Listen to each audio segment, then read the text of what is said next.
আসসালামু আলাইকুম।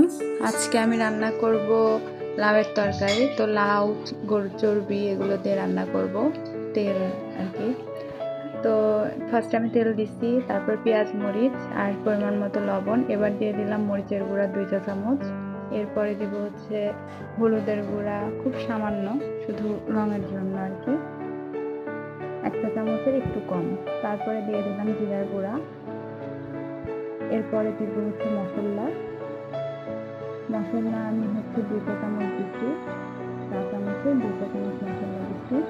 তো এবার এগুলোকে খুব ভালোভাবে কষায় নেব।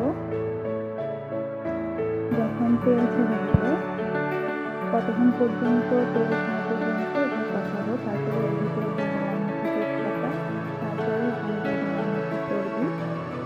তো চর্বিগুলো দিয়ে আবার কষাবো। যতক্ষণ ভালোভাবে কষানো হচ্ছে ততক্ষণ কষানো হবে। তেল যখন উপরে ভেসে উঠবে ততক্ষণ পর্যন্ত কষতে হবে।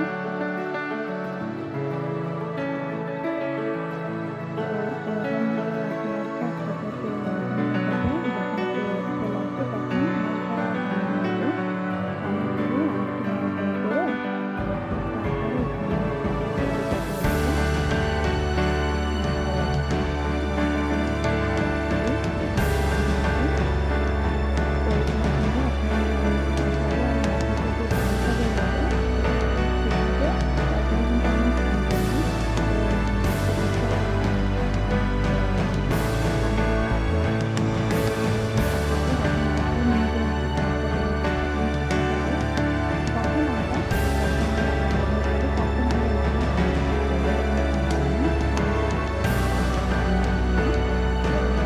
কত পানি বেরিয়েছে লাউ থেকে। তো এগুলো যখন শুকিয়ে যাবে তখন এটাকে কষানো হবে। এরপরে কষানো যখন হয়ে গেছে তখন আমি এখানে পানি অ্যাড করছি।